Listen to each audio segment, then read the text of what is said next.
नमस्कार बच्चों। विषय हिंदी, रचनात्मक लेखन, कार्यपत्रक 30, दिनांक 11 सितंबर 2020, कक्षा 10वीं। आप यहाँ अपना नाम लिखिए, अपने अध्यापक अध्यापिका का नाम यहाँ लिखिए। बच्चों, पिछले कार्यपत्रक में हमने अनौपचारिक पत्र की विशेषताओं के बारे में जाना था और उसे लिखने का अभ्यास भी किया था। इसी कड़ी में इस कार्यपत्रक में भी हम अनौपचारिक पत्र लेखन का अभ्यास करेंगे। अनौपचारिक पत्रों में निम्नलिखित प्रकार के पत्र रखे जा सकते हैं: बधाई पत्र, शुभकामना पत्र, निमंत्रण पत्र, विशेष अवसरों पर लिखे गए पत्र, सांत्वना पत्र, किसी प्रकार की जानकारी देने के लिए पत्र, कोई सलाह आदि देने के लिए पत्र। अनौपचारिक पत्र लिखते समय हमें किन बातों का ध्यान रखना चाहिए? जैसे हमें ध्यान रखना चाहिए, भाषा सरल व स्पष्ट होनी चाहिए। भाषा ऐसी हो जो सबको समझ आ जाए। पत्र लेखक तथा पत्र पाने वाले की आयु, योग्यता, पद आदि का ध्यान रखना चाहिए।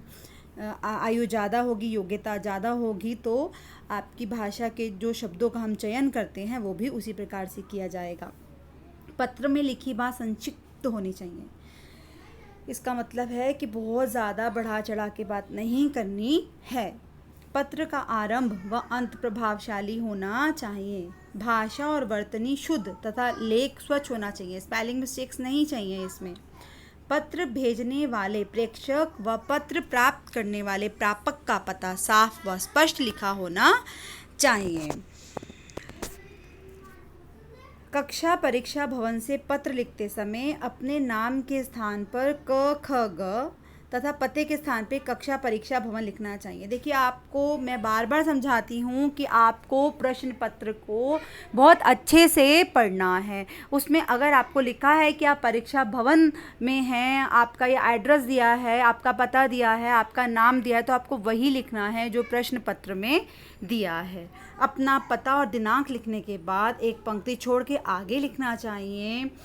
और पत्र में काट छाट नहीं करनी चाहिए, कटिंग नहीं करनी चाहिए। तो पहला प्रश्न देखिए। पहला प्रश्न क्या है? 1 साल पहले आपने अपनी जो आपकी फेवरेट पुस्तक थी, पसंदीदा पुस्तक को अपने मित्र को दिया था। दुर्भाग्य से आपका दोस्त इसे वापस करना भूल गया। पुस्तक का आपके लिए बहुत महत्व है क्योंकि यह आपको आपकी दादी द्वारा उपहार स्वरूप दी गई थी। अपने दोस्त को उस पुस्तक को वापस करने के लिए एक पत्र लिखें। देखते हैं बेटा कैसे लिखना है इसको। 99/100 हरिनगर, नई दिल्ली 110003, दिनांक 11 सितंबर 2020। आपने अपना पता लिख लिया, दिनांक लिख ली। अब हम अपने मित्र को संबोधित करेंगे, लिखेंगे। प्रिय मित्र, आपका जो भी जिसे भी आप लिख रहे हैं उसका नाम। मैंने मुनीश लिखा है, ज़रूरी नहीं है आप मुनीश लिखें, आप अपने मित्र का नाम लिखिए। बेटे, बच्चों, ये पत्र आपको एक उदाहरण है, एक एग्जाम्पल है। आपको इसकी नकल नहीं मारनी है, आपको अपना लिखना है। ठीक है बच्चों? फिर हम अपने मित्र को क्या करते हैं? नमस्कार करते हैं। क्या करते हैं? नमस्कार करते हैं। सस्नेह नमस्कार। कोई भी हम अनौपचारिक पत्र जब लिखते हैं, हमें ऐसी भाषा का ही प्रयोग करना है। आशा है आप सब कुशल होंगे। सबसे पहले हम क्या पूछते हैं? अपने मित्र का कुशल मंगल पूछेंगे ना कि आशा है आप सब कुशल होंगे। मित्र, 1 साल पहले दर्पण नाम की पुस्तक मेरी दादी ने मुझे मेरे जन्मदिन के अवसर पर उपहार स्वरूप दी थी। देखिए, पत्र में हमें दिया गया है कि किसने दी थी और कब दी थी, तो वो ज़रूर लिखना है। प्रश्न को हमेशा ध्यान से पढ़ना है। उसमें से ही आपको देखना है कि हमें कितनी विषय वस्तु हम प्रश्न में से ले सकते हैं। यह भी बताया गया है कब दी गई, जन्मदिन के अवसर पे दी गई, बुक दी गई, पुस्तक दी गई। नाम मैंने उसका अपने आप लिख दिया, दर्पण। आप कुछ और लिख दीजिएगा। यह पुस्तक मैंने आपको दी थी। मैंने अपने मित्र को दी थी, ये भी बताया गया है।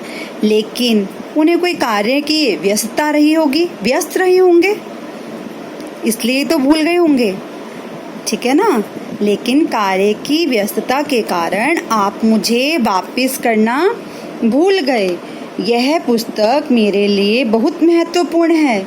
इस पुस्तक से मुझे बहुत लगाव है। इस पुस्तक से मेरी दादी जी की यादें जुड़ी हैं। और इस तरह की बातें आप लिख सकते हैं। आगे देखते हैं। अब 1 साल पहले की बात है, तो हो सकता है मित्र भूल गया हो, तो हम यह लिख सकते हैं, मित्र शायद आपको याद आ गया होगा।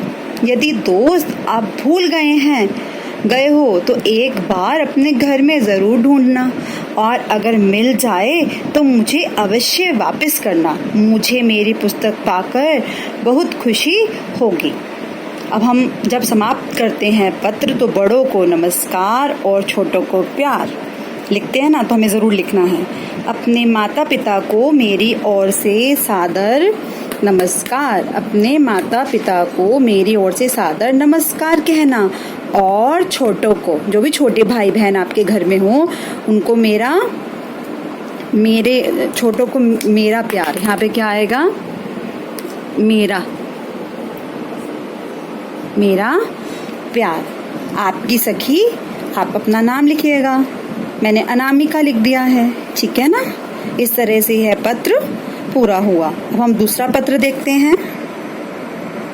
तो कोरोना महामारी के कारण आप अपने मित्र या सखी से नहीं मिल पाए, आपको बहुत याद आ रही है, उसे पत्र लिखना है। तो सबसे पहले आपको अपना पता लिखना है। मैंने देखिए यहाँ पे कैसे लिखा है, 37/9 रेलवे रोड आज़ादपुर। दिनांक लिखनी है, प्रिय मित्र, सस्नेह नमस्कार। आशा है आप सब कुशल मंगल होंगे। उनकी कुशलता पूछेंगे। मैंने कल्पना भी ना की होगी, हमने नहीं सोचा था कि ऐसी कोई बीमारी आएगी और हम आपस में नहीं मिल पाएंगे। मैंने कल्पना भी ना की थी कि मैं तुमसे मिल भी नहीं पाऊंगी। कोरोना महामारी विश्व भर के लिए घातक सिद्ध हुई है। यह बीमारी संपर्क में आने से ही फैलती है। ऐसा लगता है सब कुछ थम सा गया है। कोरोना महामारी के कारण हम घर में ही रहते हैं, ज़्यादा बाहर जाना नहीं होता। इस कठिन समय में दोस्त, मुझे तुम्हारी बहुत याद आ रही थी। क्या तुम भी मुझे याद कर रही हो? मित्र, मुझे याद है किस प्रकार हम कोरोना महामारी से पहले साथ में खेला करते थे, घूमते थे, पढ़ाई भी किया करते थे। कोरोना महामारी की वजह से मैंने लंबे समय तक तुम्हें देखा नहीं। आपके साथ बिताया गया समय मेरे जीवन में अविस्मरणीय था। मित्र, इस कठिन समय में अपना ध्यान रखना, नियमों का पालन करना, मास्क लगाना, घर से ज़्यादा बाहर मत निकलना और अपने बारे में लिखना। मुझे बताना आप कैसे हो, आप क्या क्या करते हो। बड़ों को मेरा नमस्कार कहना, छोटों को मेरा प्यार। तुम्हारी सखी अनामिका। इस प्रकार यह वर्कशीट, यह कार्यपत्र यहाँ समाप्त होता है बच्चों। धन्यवाद।